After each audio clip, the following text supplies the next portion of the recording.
All right, a couple of announcements are up on the board. If for some reason this goes off, you'll have to tell me because I'm not looking that way, I'm looking this way. First of all, Happy New Year. With any luck, this will be a peaceful year. It's not a political statement, I'm just a pacifist. Secondly, for those of you who are members, voting for officers is open until Thursday night. That means tomorrow night, 5 o'clock. So if you haven't voted, if you've been putting off that email that I keep sending you, please vote. We have a quorum already, but if you could express your opinion, it always helps those of us who are on the board. And the annual meeting will be next Monday night here in this room at 5 o'clock. So for those of you who are interested in what we do, that gives you a pretty good overview. If you want to come, it's also open to the public. You'll get a sense of all the various activities. There are 7 of us on the board. Marilyn is joining the board. Jerry is leaving the board after about 100 years as president. The Monday night meeting will be here at 5 o'clock. Yeah, the president's term is what, about 100 years? 100. Just remember that. It's called president for life. There are 2 classes coming, as we just covered, and this question about knowledge explosion came up last week. Somebody asked me, and I sort of walked by and didn't get to go back to it. One of the values of the technology that we hold in our hands is that we can access information of all sorts, and we can do it instantaneously. We all used to remember card catalogs and periodical guides and going to the, quote, library to research stuff. Now, if you want to find out something, you just Google it, or Bing it, or Yahoo it, or John likes what is it called? DuckDuckGo, because he's got secrets that he doesn't want anybody else to know. But anyway, you can search for that stuff, and it's right at your fingertips. So knowledge explosion is sort of it's the 3rd year that we've done it. Originally it was just sort of, how do I sign on? What do I do? How do I do it? And it was pretty broad brush. This year we'll get a little bit more in-depth. And we're actually doing it in 2 pieces. Depending on how we do in the first one, I may not do the second one. Because the second one's supposed to be case studies. People have a specific kind of problem that they want to learn how to go find out about. Some genealogy questions or some technical questions. Most of us, when we get a question from you on the discussion group, most of us simply Google it or go to apple.com and find out the answer, and they'll tell you the answer. But those resources are available to all the members, all 500 of us. So part of that course is how to do that. Those are the 2 meetings. Let me make an editorial comment. I apologize for the snafu. I'm the one who's responsible for these registration forms that you've all been trying to fill out, and for the stupid answers you're getting, and I apologize for that. There are some things that are just beyond my mental capacity. And one of them, apparently, is this registration form that I fill out, that I then put on the web for you all to fill out. It's just convoluted. So I think I've got it resolved now, and the next week will hopefully be a little bit better. But those of you who have any questions about that, ask Eckert or myself. We'll be able to look and find out if you've registered, if you're not registered. And I learned something else about the registration process before we get into the meat. Last week I found out that some of you don't go to the website for registrations. This week I found out that some of you register, but then don't read all the pages. So when you get to the second page and it says something different than the first page, you just keep going. The rest of you got a different answer and said, wait a minute, that's not what I signed up for, and you stopped. So I'm learning about our population. We have readers and non-readers. It's good. All right, so let's just talk about the content of these meetings. We've started developing key subjects that we're going to try and do at the introduction for each one of these meetings. And we posted these items on the discussion group. And the reason for that is some of you don't take notes, some of you would like to refer to it in the future, so we're trying to facilitate that. And if you have questions, I encourage you to go to the discussion group so that you can refer to the material, and if you have questions, ask questions on the discussion group. So far, we've done things that are listed here. We've talked about how to sign on the discussion group, how do you update OSX, how do we back up with Time Machine and then recover files, and how do we use the notebook tutorials that we just talked about with you. Today, we're going to cover two things. Internet accounts, because there is some confusion about that, mail accounts, and then we'll talk also about the Yahoo Discussion Group. And I call it the Yahoo Discussion Group because it's run on the Yahoo site. It's not Yahoo's content, it's our content, but Yahoo has very good group discussions, so that's why it's on Yahoo. I've got a couple of questions already. I got 3 questions in from some people, and if there are other questions here before we try and tackle the answers to these, I'd be happy to take them as we go forward here. Are there any questions that we want to cover? Mary? And please identify yourself. I'm Mary Condon. I just this week had an email from Apple telling me that someone in Finland had my password and that I should change my password. Oh, sorry.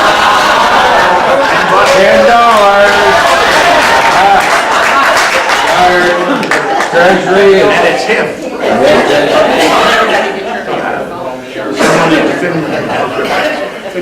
And my question is, how did Apple discern that that wasn't me? How did they know that someone else? It's probably fake. Yeah. It's probably fake. Apple has no way of knowing that by your name at your time, you know. Okay, so I've changed my password like an idiot. Well, no, it's not, it's never bad to change your password. So she did it through that site. If you did it through that site, that's not good. No, Yeah. no, I didn't. Okay. I didn't do it through that So you site. did it through Apple. But then when I tried to use the password, I happened to be out on the street in another country, and not Finland, and I was so freaking that had happened that I changed it quickly, and then later I had to use my password, and I thought I remembered it, and it didn't work, and then my computer locked up and my phone locked up. So I just went to the Apple store before I arrived here, and I have an appointment at 5 o'clock, and they will help me. Okay. But, so it was probably fake. They didn't know that I wasn't. Yeah, it's probably fake. I get those things about once a week. Yeah, just absolutely, positively tragic. Oh, Or go to Finland. Other questions? Yeah, question. Go ahead here. Linda Hesson. Linda? I signed up for PayPal last Friday and seemed fine with my phone. And I needed a couple days for them to confirm it and so forth. And yesterday I looked at my bank account and it showed that they had done the process that they needed to. Today I tried to go on it I did that with my phone. And today I tried to do it with my iPad because I like to put it there. I was not able to get it to work. I need somebody to help me understand how this works. Okay. Just to be clear you signed up for a PayPal account Yes, with PayPal? yes. Not on our site or trying to register or something? No. Okay. Yeah, either Don or I can help you afterwards. There is a follow-up question Go ahead. to Linda. My name is Gazi Hassoun. Do you have to have a PayPal account to register in these courses, or can you register using your credit card? Yeah, you don't need a PayPal account. When you get to the PayPal page, it'll say at the bottom, use your credit card or debit card. Yeah. Because I ran into a problem that caused a huge family confrontation. My wife, You must know my wife. my wife insisted that you have to have a PayPal account to register. We Now, cannot mediate marital disputes. Yeah, I've had 4 wives, so I can tell you no more. anyhow, You don't need a PayPal. the point is, I tried to use the credit card and I ran into another glitch. Maybe that is related to what we do afterwards, I don't know. Okay. Yeah, tell us what the glitch is and we'll try. The glitch is, We'll try and figure it I out. filled it out, everything according to the form, and when I sent it, it did go through, but it didn't confirm that I am registered.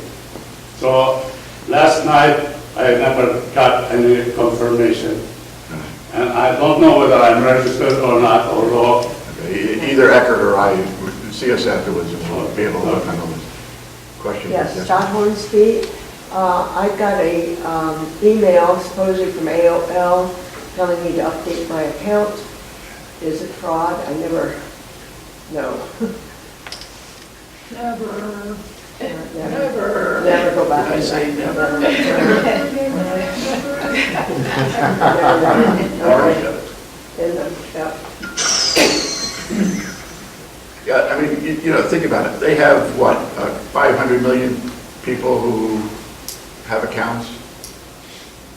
You know, they can do general things, but generally not writing to you about that. Jerry, comment. Kazi, your registration did not go through. thank you. But we'll have to find out what to do next. Yes. Okay, thank you. And do we, well, never mind.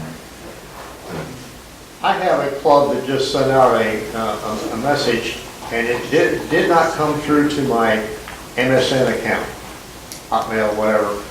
I gave them my Gmail account, and it came through. Do you know if that's something I need to do with my Hotmail account, or whether their system is not reacting? I can't comment on it. Okay. I don't know what the message would be or why it would go one and not the other. Okay.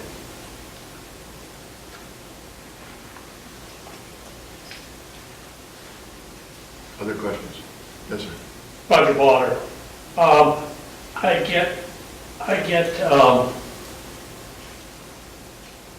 email that goes into my junk that I don't want going into my junk.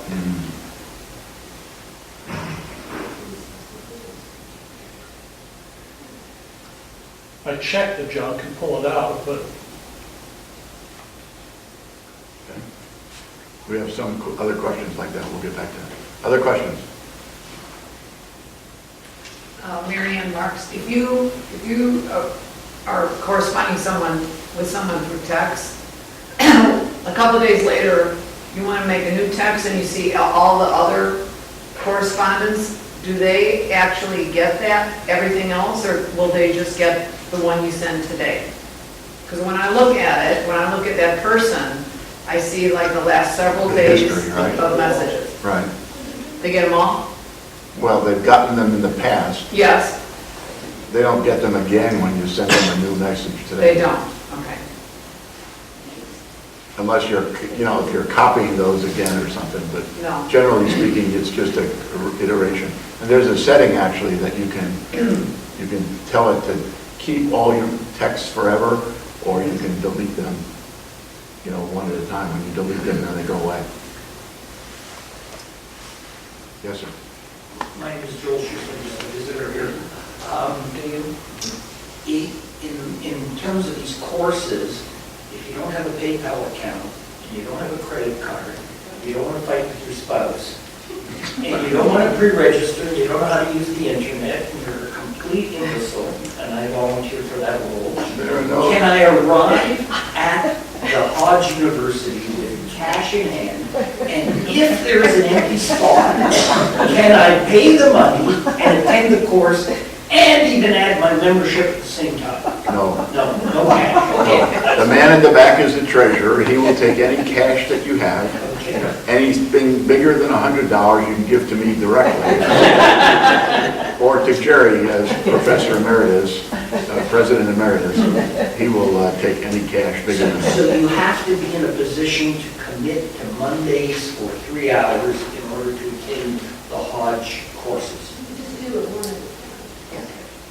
Yeah, you can just do it, One by one. you can do it today for next week, and, you know, the courses don't close until the day before the day. Okay, that's not, I understand. I will be happy to take your money today, and I can give you an application form if you want to join. It's just that certain Mondays I will have conflicts, and I don't know my calendar. If you know a week in advance, Yeah, we can refund your money. For the last 7 days, there's no refund. I see. But We'll work with you. We'll work with you. We'll work. Okay, let's cover a couple of things. I got a message here from Don. Tom, I don't like to have last names on here, so I'll take them off. As a MacBook Pro, he received a new iPad for Christmas, very good. Is Tom here? No. So I'll just do this for the tape and he'll pick it up. As a MacBook Pro user, I noticed that the new iPad email seems to have removed the trash can. On the MacBook Pro, that icon used to be, was used to drag the unwanted email in order to delete it. Am I correct? Is there an easy way to delete emails on the iPad using their email app? Yeah, it's called Swipe It. And you just swipe it and they go away, or you can edit and delete, select each one. Ask Tom next week, ask Mitch, because he'll be here. He'll show you that. Marty, Yeah. sometimes on the default on the iPads, it doesn't give you the trash as an option. It will give you archive instead. Right. And then you have to go into settings, advanced, etc., and change that. So if that doesn't work, then I thought that was primarily Gmail. Yeah, the archive on, actually even on MacBook, archive is a Gmail function. okay, so I didn't know that. But if his account is Gmail, he may run into that as a stumbling block. Right. But then you can delete, the archives by going to Gmail. Well, you can go into settings and change that from archive to trash. It's too long to explain now, but I don't think for Gmail. yeah, I've done it several times. Yeah. Yeah. Right? I'll write that down. Now, there's a lot of people, one of the reasons that they have archives with Gmail is many times that you'll find that you want to get to an email, and with Gmail you can usually find, because they keep it in the archives forever. And they give you plenty of space to store. So Jim says, I purchased a new iMac and have returned to Safari, to using Safari. When I open it, I view the icons of my sites, including often visited. I prefer this, but in downloading the application today, I now get a blank screen with a search bar. When I click on the top search bar, my preferred screen with icons pops up. How do I get this screen back? Does anybody know? I didn't understand. I'm not sure about the question, right? So in Safari, he doesn't have his favorites, because favorites are part of customizing the toolbar, right? Upper top, right side. Favorites bar, thank you. So then if I drag that to my toolbar, I now have my favorites here. Is that right?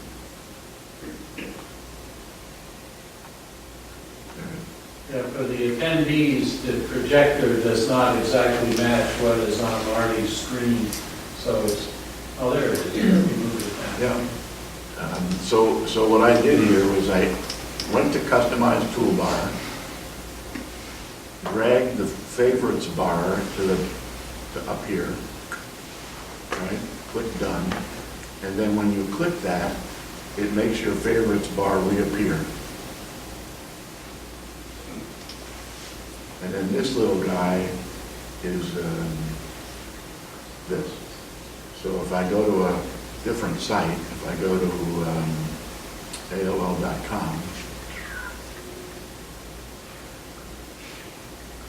And now I want to get back to that little display. I touch those little guys, and I get my favorites back again. And these are favorites, and down here are frequently visited. And here's Naples Mug. So I'm frequently visiting Naples Mug.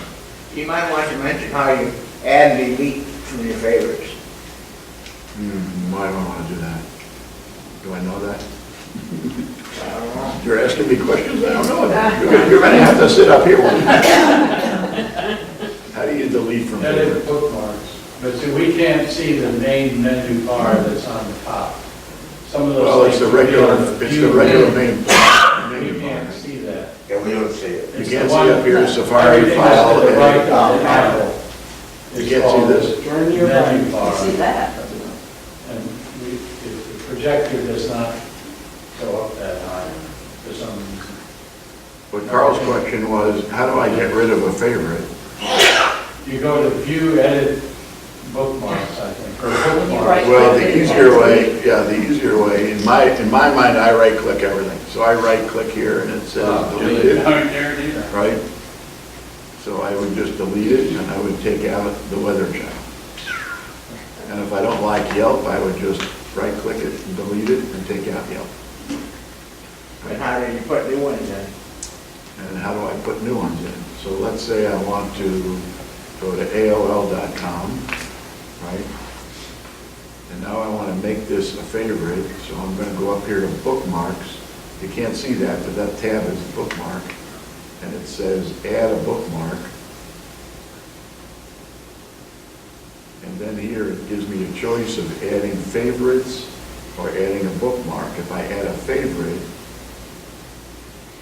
then it will appear here. Once I say add, now I have AOL here on my favorites. Okay. And when I click the button again, I now have AOL here. Right? So it's fairly straightforward to add on your Safari menu, customize the toolbar, and then to add favorites or add frequently visited. If you make a mistake like I do, where you have a whole bunch of things in favorites, you'll wind up over here with 3 little dots. And those 3 little dots will cascade down to a menu.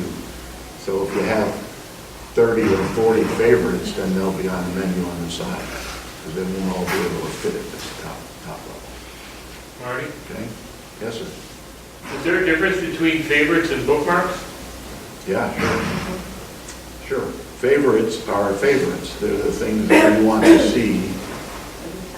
They're the things that you want to see and you just want to be able to click, right? A bookmark is the long history of bookmarks.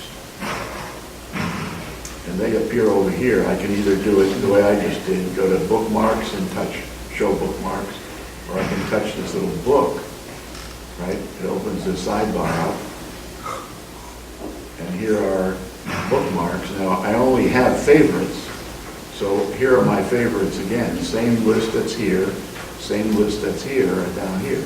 But if I had saved something as a bookmark, it would appear under here as a bookmark. But when I add a bookmark, it appears in the position where you have the favorites. No, it would be, it's below it, right? Let's do one. Let's say I want to go to the Louvre. Well, it's a whole different line? Yeah. Oh, I guess I So never. here's Louvre, right? Yeah. Here's the official Louvre site. Now I want to make that a bookmark, so I go to the top menu and I say add bookmark. And if instead of saying favorites, I say bookmark, and I add it. On my left side here, now I will have the favorites, but here's my bookmark for Louvre. So on mine, I must have favorites checked as a default and not realize it. Yeah, so, I mean, sometimes when you check it, if you say add it as a bookmark and you don't pay attention, it goes into favorites. Oh, okay. And if you import, by the way, if you import these from Microsoft Internet Explorer or Chrome or something else, you'll have a selection here that will say imported from Internet Explorer. And you'll have however many you had listed there. Marty? Sure. Mr. Chair, the bookmark system also supports folders, so you can organize your bookmarks into financial bookmarks, real estate bookmarks, and then inside of them are bookmarks. It's a file system structure. Yeah, the one thing that you can't do very easily unless they've changed it is alphabetizing. You have to take them all out, alphabetize them, and put them all back in. Different subject. Marty, before you go away, the two little glasses, the set of glasses up there. We blanked out. He'll be back. Okay. Whatever. Okay. The set of glasses is your reading list. If you have a website that you want to go back and visit again, you can just go up to bookmarks and say add a reading list, and that shows up in your sidebar when you click on it instead of the bookmarks side. So if you, Marilyn's point is if I'm on a story, if I'm on something that I want to read, and I'll use one of these because I've already done it. Here are some comments.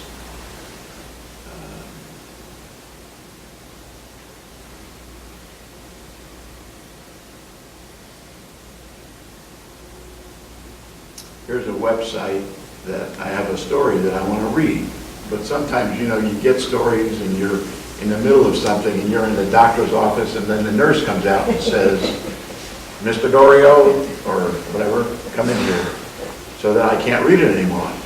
So what you do is either through bookmarks, add to reading list, down here, add to reading list, or you can shift Command D, or you can, I like the share button because it's always the easiest. Right. You hit the share button and it says add to reading list. And when I add it to reading list, you see that little flyover? I'll do it again. Pay attention to the article. So it'll fly from the middle here over to the eyeglasses. See that? So now I've added this thing to my reading list, and I can go back and find it whenever I want to read it. So it's a very convenient way to save things when you're, in the middle of something, or if you don't have time to read it now and you just want to put it somewhere. One more point. Go ahead. You don't have to have internet access to get to read what's there. If you're going to be on a plane and you want to store things to read, you put them in your reading list and then open up your laptop, and you don't have to be connected to the internet. Now, I didn't know that was true. If that's true, it's really good. All right, so that's Safari and how to add these things. Glenn's question was, I cannot open my Yahoo Mail on my MacBook Pro. No problem on my iPhone. I have no idea why. I mean, there's no reason in principle why you shouldn't be able to go to your Yahoo. Here's Yahoo.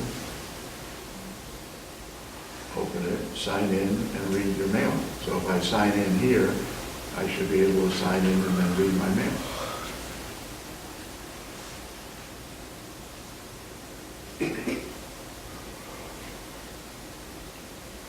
So here's my mail. Well, is he trying to read it directly from the website or from his? That's the only way you can read it on MacBook Pro. I think he was trying to read it in Apple Mail. Okay, Apple Mail. I can open my Apple Mail on MacBook Pro. Okay. I missed a question. Well, he probably doesn't have it set up. Yeah, that's probably the settings issue. Just add an account. Right. So settings, call. All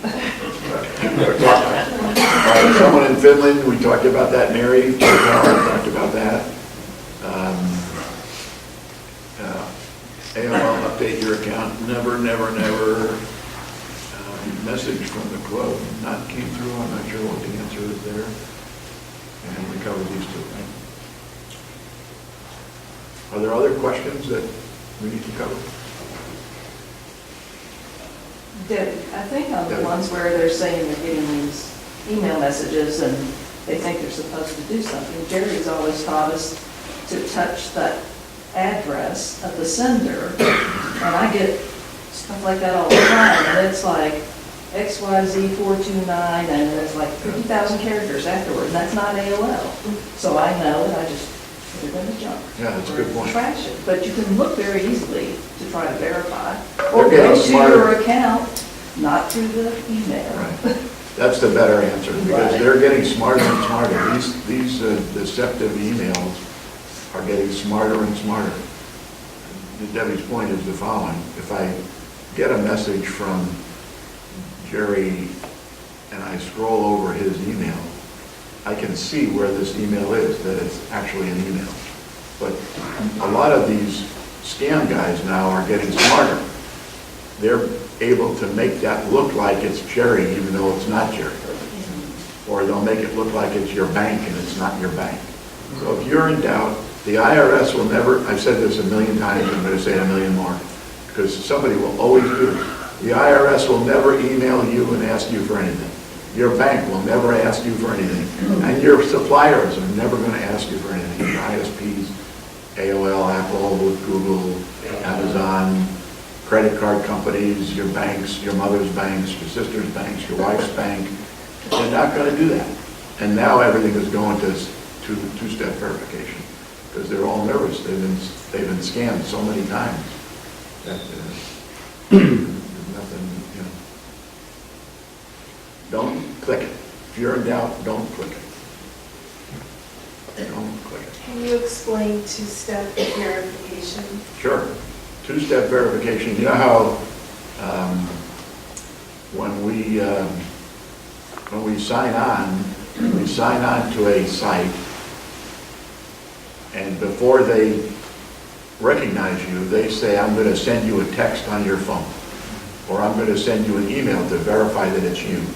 That's 2 steps, right? First step is put your password in. Second step is get your code and put the code in. 2 steps. But is that every single time that you have to log in, or Yes. just one? No. Every time? Some of them are doing it, yeah, if you signed up with Apple, they're going to do it, you're going to do it every time now. But you can cancel. Yeah. Yeah, you can cancel it, but the point of doing it is to have the extra security. So you can cancel it, but it defeats the purpose. Marty, Yes, I sir. have too many emails. I would like to be able to enter abc.com and have all of the abc.coms that have been sent me over the past 7 years. I'm sorry, I missed that question. You did send me that, and I thought I put it in here. It's slightly different depending on which email you use, but the process is the same. Here's our email, right? And here's my account called Secretary, right? So up here, I have a choice of sorting by date or sorting by who it's from. So I'll put these all in from order, right? Now I can delete these in one of a few ways, right? I can pick one and touch trash and it'll go into trash, right? Right. Or I can pick 4 of them or 5 of them in a row. All I'm doing is holding down the shift key and now I can put them in trash. Or I can hit the delete button, right? And they will all be deleted and put in trash. Okay, and unsubscribe at the same time? Yeah, unsubscribe, there's really a longer answer than that. If you get an email from somebody that you know, I don't know if I have any here. If you get an email from somebody that you know, and it's from a mailing list, let's see if I can find it here. No, none of these. It'll say up at the top here, unsubscribe. If you know the person, if it's Target and you've signed up for the newsletter, unsubscribing is okay, right? But if you get the one from Finland, Mary, and you want to unsubscribe, do not do that. And the reason you don't is when you get an unsolicited email from somebody who's scamming you, trying to send you junk, right? You're validating your email address. And when they try to sell it, it's now worth more money. Because they say, this is a real address. It's not a fake address. So do not unsubscribe to the ones that are not related to you. If you have subscribed to it, you can unsubscribe, it's no problem. You sign up for a newsletter from Time or from your bank or any of that kind of stuff. Those are fine to unsubscribe to. And Apple has now added a little unsubscribe thing at the top. I think it's a little bit fraught with danger myself, because people will tend to unsubscribe in mass, and all you're doing is validating your email address. I get about, just for reference, my emails are public because I post them in advertising and on websites and things, because I do real estate business and consulting business, and because of my prior life in business. Those emails are out there. So I get 300 or 400 emails a day, and I just put them in spam. I don't worry about them. I've got a set of rules, and I put them in spam. Because if I respond to them and try and unsubscribe, I'm just going to get more and more people selling my email. And there's no way to get rid of the ones that always get into your junk. Yeah, the way is to stop doing email and turn off your computer, and, you know, I mean, it's like, how do you get rid of robocalls? I don't know. I'm on all the do not call lists, and I still go. 7 o'clock every night, you know, it's dinner time. Done. Marty, yeah, for the gentleman who wanted to get rid of all the emails, if you have, sounds like he has a large number, can you show, I don't use that view that you use. I use the classic view on mail, and it would make it much easier to do what he's doing. Although you could select the top one here and scroll down, you know, they're all sorted, and then delete all. But it's much easier on the classic view, preferences, mail preferences. So you don't like my view for some reason? I don't use that, which is the default You view. use the classic view? There, so if you're in this view, it makes it much easier. When you've sorted it by name, you just click on the from, and it would sort them all by name. And you click the top one there from George, you know, well, you don't have a whole lot from anyone, but you know, you click the top one for that person, then you would just scroll down and click the bottom one for that person, and it would give you the blue thing, and you could delete them all. That's another way. I mean, basically, it does the same thing, right? Same thing, but it's easier to see more emails with this view. Just to correct the record. Just to what? I'm doing fine with my email, it's my wife.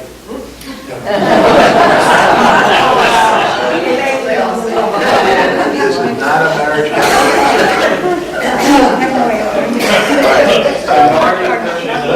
Let's just try and go through, I want to cover two subjects. Marty, there was a question from the gentleman by the camera. I'm sorry. Yeah, one comment. Chase, I knew it was fake, but just to be curious, if you want to, just go to the official website and see if they send anything out. Right. The other question was...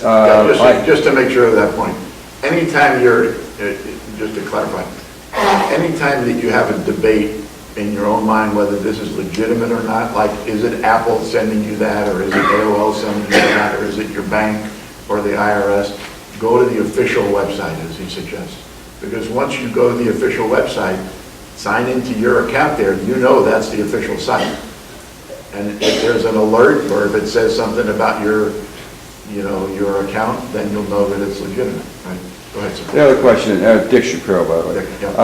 Two Yahoo email accounts. The question is, can you merge both accounts so it's into one? Yeah. And because I can't do it. And also, I have folders on one of the accounts, and I want to move the folders to the other account. Doesn't seem possible to do it. And I was fine until they decided to separate my accounts. Yeah, you can't do the merge of folders very easily, or at all, as far as I know, on the web. But if you're in Apple Mail, for example, or any of the other mail clients, right? I'll get the clients if we get the discussion. But this is, Apple Mail is what's called a client, right? And when I make if I make folders, for example, over here, I made a folder for Secretary and for Yahoo and for, pardon me, I made this discussion group folder here. If I want to move that to a different account, I can just drag and drop that and move it anywhere I want, right? So my suggestion to you is put both of them into into an Apple Mail client or Thunderbird or Outlook even works, and then drag the folders that you want to make them all consolidate. Right? And I do it all the time because I'll store things here in the Secretary, and if I want to move that up to make it be part of this account, I just drag that guy up here to make it Naples Mug. So this is moving it from my Secretary account to my Naples Mug account. That's equivalent to what you're Well, no, for me, to go from one account to the other, I have to go to the top right-hand corner, and I have to switch. Yeah, because you're in webmail. Don't go to webmail. Set up in mail here. Add your other account, and do it in this. Once you combine them, then you go back to webmail like you're used to, and you'll have both. You have the folders where you want. Dick, does that? Are you Is that clear? Pardon me? Are you 2 accounts on the computer or 2 accounts in mail? 2 separate? They're on my computer at home. But they're Yahoo Mail and in the web, right? It's both Yahoo and 2 addresses. Jerry gave me some answers. I just couldn't follow it. You know? All right, so they heard you say something different than I heard you say. You have this account that you're trying to fix between Naples Mug and Maryland, or you have 2 Yahoo accounts in 2 Yahoo accounts with a separate email address. In your browser. Yeah. You open Safari to get to Yahoo. Yeah.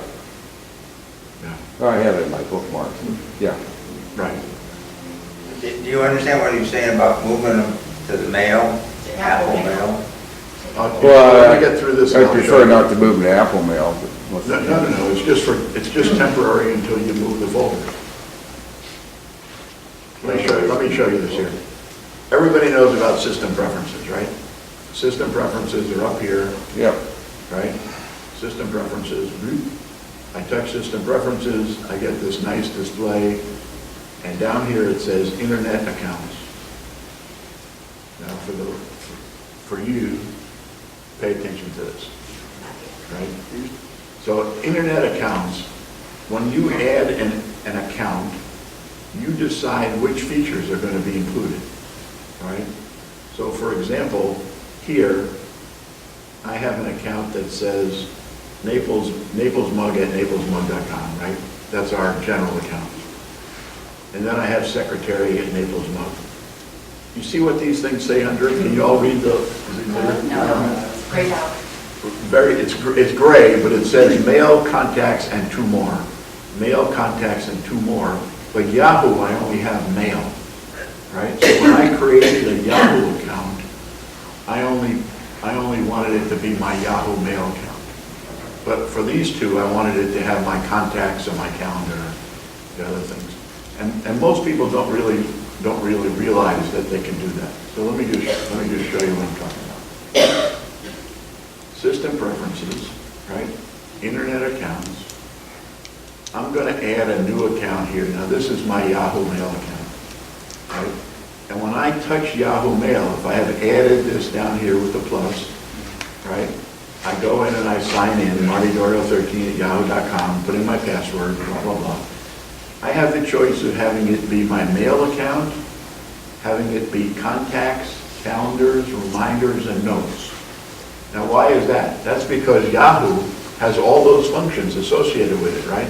When you sign on to webmail, in the upper left-hand corner, you have contacts, calendar, mail, groups, news, right? So you can make my Yahoo account show mail plus all these other functions, let's say. In secretary, this is, now, our mail accounts here, I'll cover this on Monday, but our mail accounts are all by position. So president is president at naplesmud.com, treasurer, so on and so on. So I have secretary. And here's mail, contacts, calendar, and notes. So when I open my Google Mail, and they're all run by Google, I have all these functions. And they're actually on Google. When I sign on to Google, I have all 4 of these functions. Now, how does this manifest itself on our computers? On our computer, when I go look at mail, here are my accounts. Here's my inbox. I have Naples Mug, Secretary, and Yahoo, right? How about in notes?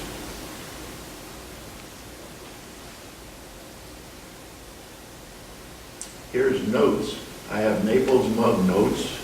I have Secretary notes, right? So you can add, you can have different functions for each of your different mail accounts. So if some of you have a Gmail account and a Yahoo account, and you'd like to be able to look at them in one place, but what we do now is we go to the web, right? We open Yahoo Mail, or we open AOL, we manipulate, but we never look at it in one place. In my case, I like to look at my mail in one place. I like to look at my notes in one place. I like to look at my contacts in one place. So here are all my contacts. These are the ones that are on my Mac, right? This little address book down here. But here are my contacts that come from my Naples Mug mail. Here are my contacts that come from the secretary. And here are some other directories and things, which we don't have to cover now, but there are general directories. The downside of this is the following. You see, I have Jeff Bohr and Jeff Bohr. I have Eckert and Eckert, Bob and Bob. The reason for that is they come from this address book and this address book. But they're useful if you have different functions, right? Let's say I have a bridge group, and I want to keep that address book separate from my general address book, my business address book. So I can separate them and just look for the ones that I'm interested in. My bridge group is a bridge group. My Nmug is an Nmug. That's why I have all these duplicates. My wife yells at me because I don't know what I'm doing, and I'm adding. No, there's a reason. Now you can tell her the reason. Wife syndrome again. Now you can tell her the reason. Yes, sir. John Lane, if you hit inbox, you will actually see the emails in those 3 accounts. Right, all together. Yeah. It's just like on your iPad, you do all mailboxes, right? Or you can look at each one individually. Very useful to quickly go through. Yeah, it's useful. Sometimes people don't like to see them all together. Some people do. You know, some people like to do them individually. Most people will only have 1 or 2 emails. You know, they might have a personal and a business, or one that they use for newsletters and things, and one that they use for friends and, you know, real correspondence, and separate those 2. Jerry King, how many mailboxes? No, a lot. 15. 15? 15. I have a bunch too, because of different functions. So that's the first subject I wanted to cover. Is that a phone? Is that another $10? I'm doing so well today. I have a question. Yes, go ahead. Ziggy, yeah, if we have a discussion group with, with our group here, should we have then the Yahoo as an account in our email accounts, or how does that work? No, not necessarily, because your email, I'm going to get to the discussion group in a minute. Yeah. You don't need a Yahoo email to register That's not right. You do need a Yahoo account. Yeah. Yeah. Yahoo account. Yeah, You you don't get have the to email, use Yahoo email. So should we then have one, like, like Well, that's what I AOL or use. Gmail, and then, That's what I use this for. The only thing I use my Yahoo mail for is the Yahoo, is my discussion groups. I have several. yeah, okay. Marty? Yeah.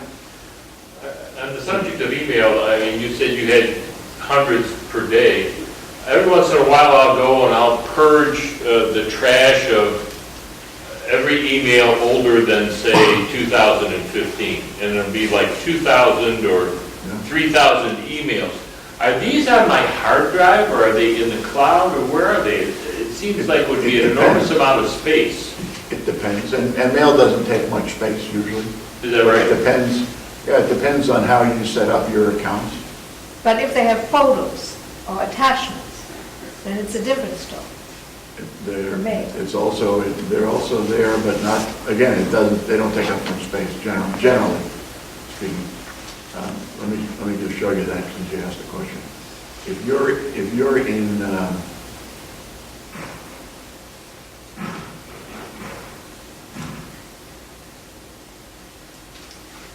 if you go to your, I just do it slowly, your system preferences, right? In users are where your accounts are. Sorry. What am I looking for? I'm looking for mail. Oh, sorry.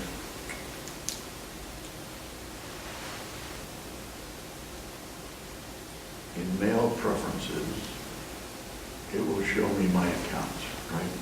So here's Naples Mug at naplesmug.com, right? Now I'm in mail accounts.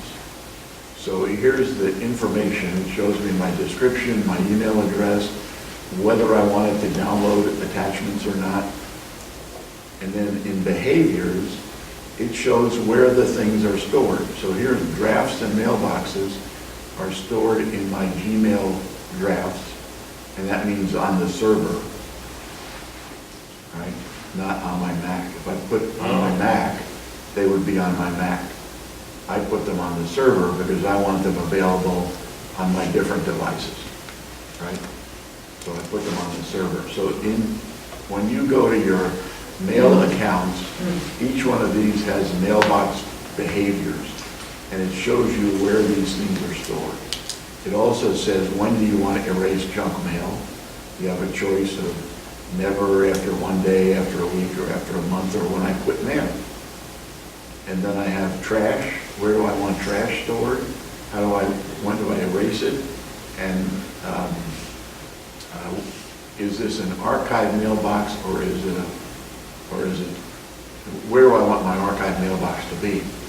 And it can be either on the server or on my computer. So you define those circumstances, and most people don't do this. They just leave it as defaults. But you have the flexibility, we all in this room have the flexibility to decide where we want things stored. And generally speaking, to your question, if you put them on the server, they're not on your device. Got it. If you put them on your device, then they're all stored here. It just occurred to me as you, Bob Kennedy, just occurred to me as you saying this, I don't have a Gmail account, but if I had a Gmail account, Gmail keeps all the mail forever, right? Until I delete it, yeah. Yeah. Then I could just not have any archive in my memory, in my storage, but just push them into Gmail, create a box in Gmail for archive, and you can have everything No, archived without... You don't have to create it, it's automatically done by Gmail. Yeah, and then have it For without example, any here- eating up any storage. These are my inboxes in my mail client, Yeah, it right? just occurred to me, that's a great thing. And here's archive. And what happens to mail, when you get mail in your mailbox, if you get mail here, and again, this is,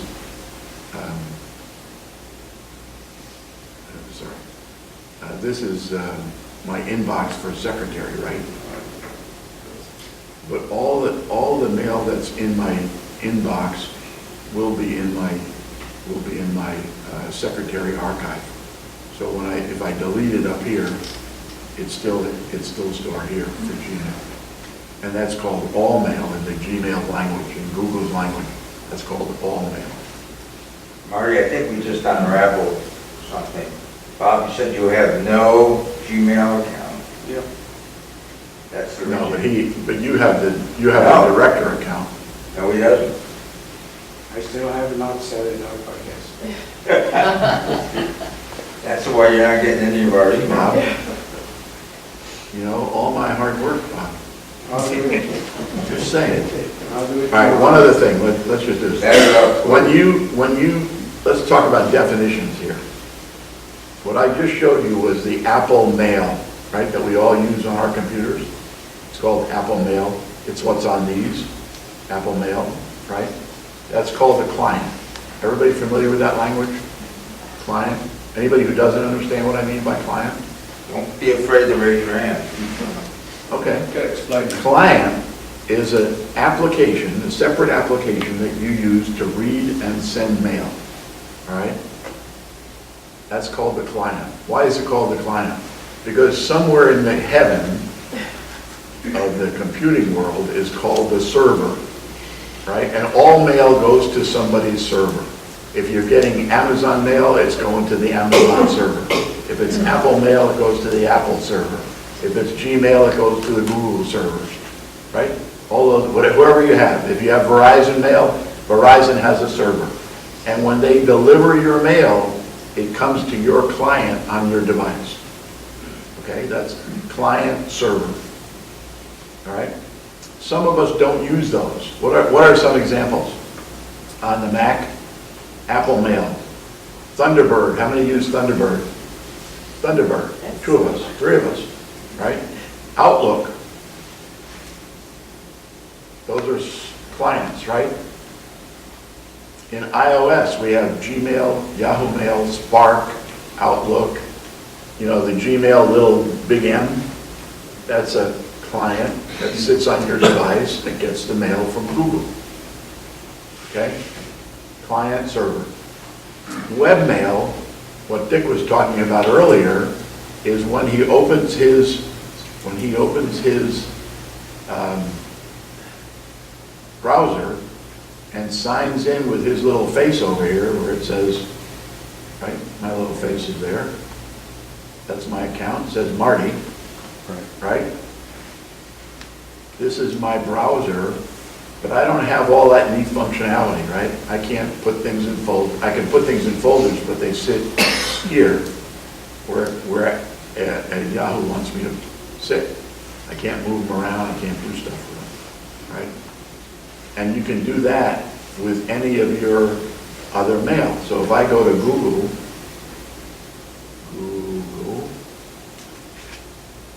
and I sign in with my Google account,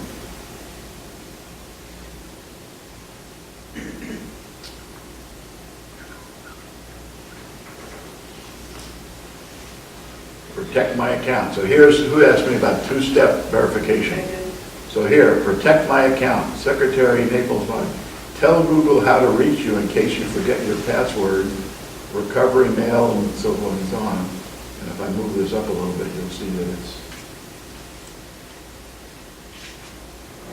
I've got to update it. And when I do that, then it's going to use my number as a verification, right? But here's my Google Mail. It goes and loads my mail. So I'm looking at the same mail that we just looked at in my client, but now it's in my browser. All right, so we have client, server, or we have browser. It's still getting the mail from the server, but it comes to my browser instead. Marilyn. I think what confuses people is when we say Apple Mail, we're talking about a place on our computer or iOS where all these servers can send us the mail and it's convenient for us without having to go on the internet. We're confusing that with an Apple Mail account, which has like joeblow@me.com or whatever, where you have to use your Apple ID and password. Those are not the same things. And I think that's why people get confused They think if you use the Apple Mail client, that's an Apple Mail account. Right, that's a very good point. Everybody understand that? Right? When I say Marty Dorio at iCloud.com, right, that's using Apple Mail. That's the latest version of Apple Mail, iCloud Mail, right? It used to be called me.com or mac.com, right? They keep changing their minds. You can still, right? You can still use all of those, but those are Apple Mail accounts, right? This guy right down here, the little postage stamp, is the Apple Mail client, right? That's a program that's used for mail. To help you read any mail accounts you have. Any. It could be an Apple Mail account or a Gmail account. It doesn't change that account. It just makes it more convenient for you to read them. And as he was explaining to Dick, if he wants to put all his Yahoo stuff in one place, he can make a mailbox folder on his client and put both of those accounts in his client. And it doesn't change those accounts in any way, but it helps you manage them better. Now, I'm sorry, go ahead, George. why would I not want to have all my email on Apple Mail client, rather than go to the browser for each individual? Well, it depends on how you organize yourself. I have separate mail clients for different kinds of mail. Like all my Temple mail doesn't come to my Apple Mail client. But most people don't have that many accounts. Yeah, most people don't have that problem. The difference, I want to see every single email every single day. Yeah. Where sometimes I'll email you something and you might not see it that day because you don't open that particular client. No, it's because I have so many. It's not a function of, I look at all my mail every day, all day long. Yeah, all day long. That would be, I think, I'm right if I say that it would be analogous of using UPS and mail and asking UPS to put everything in my mailbox so that everything comes together. What you said, why couldn't I use my mailbox? It doesn't change UPS. Instead of my front porch. Right, it's just delivered to your And mailbox. ask the mailman Right. to put everything in the front porch where UPS puts it. And then this is what. And that's what you're saying, I don't want them in the same place, I want the mail. Well, only because I have 15 different mail accounts. And it's just, enough is enough. Don't do what Marty does. And some people have a special, client to only order stuff, so that they can't get spammed in their normal email accounts, so. Now, as an example, when you click your little face in Google Mail, this is Google Mail, right? I have the account here called Secretary, and I have the account called Nmug at naplesmug.com. Both of those are in this mailbox, right? Both of those come together. I just click one or the other to see, excuse me, I misspoke. Both of them are in the same application, but if I want to read this mail, I have to sign in, like Dick does when he has his 2 Yahoo accounts. Exactly. Right? You have to go in and sign in, and then Google populates that. It's going to ask me the same silly question. It's going to ask you every time for the 2-step. That's what I think is kind of a pain. Well, then turn it off. Yeah. Just use your Apple client. Yeah, that's what I do. Yeah. But for other people, I can't understand.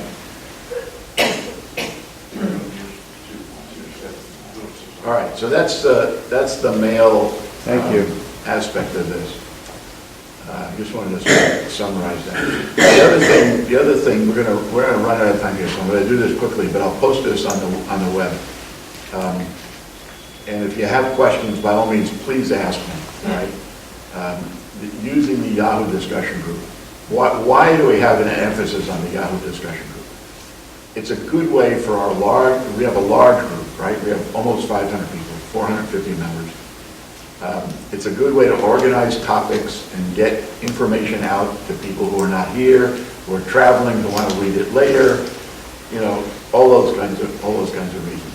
It's easy to use.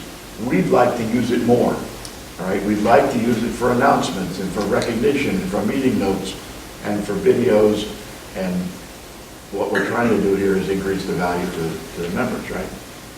We know how to post comments and answers, right? You use the Naples mug at yahoogroups.com. Anytime you send an email, it goes, using that email, it goes and gets posted, all right? Now, our group is not moderated, so whatever you put in that email address and send it, it gets posted, all right? And we all see it. Artie, can you say at the same time that they have to use their original email address that they gave? Right here. You have to sign in using your email and password that you use to register. You can't use a different one. Now, if I get to the demonstration, I probably won't because we're running out of time, but mine, I have 4 different emails that I've gotten Jerry to approve because I can't keep track of which email I'm responding to. So I use my various different ones and they all get posted, right? So you don't have to use only one. If you want to use more than one, you can do that, right? You enter your comments. The advantages of doing it online is you can add graphics and you can make the font bigger and you can do all sorts of stuff.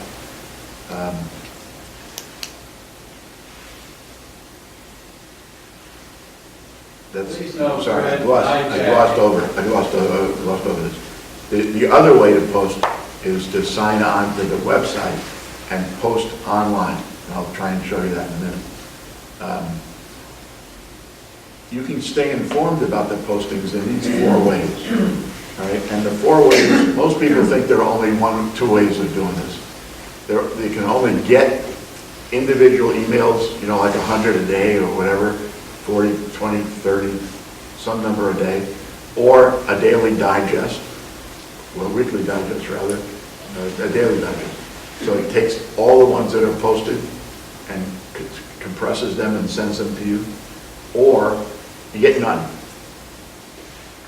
If you want, you can go online and you can read every subject and every topic without having to get all those emails. So that's another option that you all should be aware of, right? And the disconnect about the daily digest, which sounds good, is you don't get the graphics. You don't get the attachments. So if I post a question, George answers the question, Carl makes a comment on the question, and there are attachments associated with those. All you know is that I posted a question, somebody answered it, and somebody else commented on it, but there's no graphics, there's no color. And we try to do what we're doing here, where we show pictures and we show arrows and we give explicit instructions. So there's a downside to doing that, right?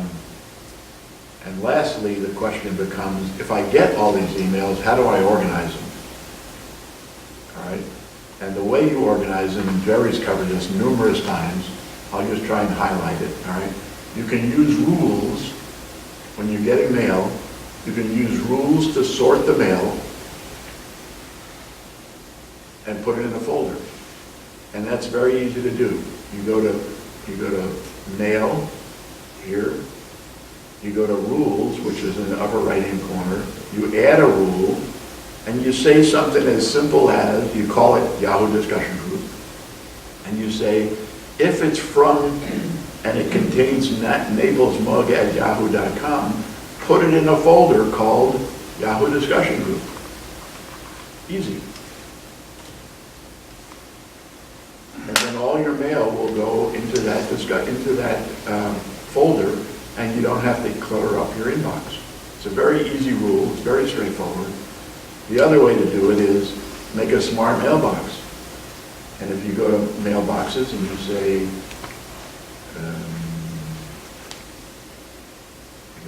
here it is, make a new smart mailbox, you set the same kind of rule up like this, and you say, put it in that mailbox.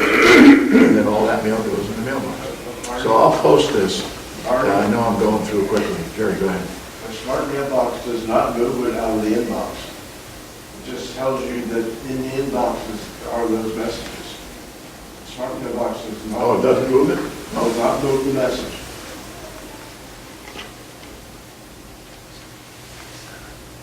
So your inbox will have all that stuff in it still.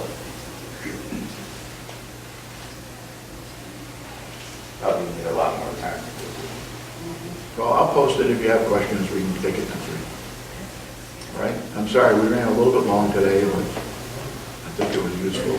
Any questions before we move on? Could I comment on Fred hijacking? Let's say there's a discussion about mail, and, you know, Marty answers your question about mail, and you have a question about your iPhone. Don't just reply to one of the messages. You know, create your new message and a new subject so that it makes it easier for everybody. It's called Fred hijack. Yeah, make a note of that. Fred. All right, thank you all very much. We'll see you next week.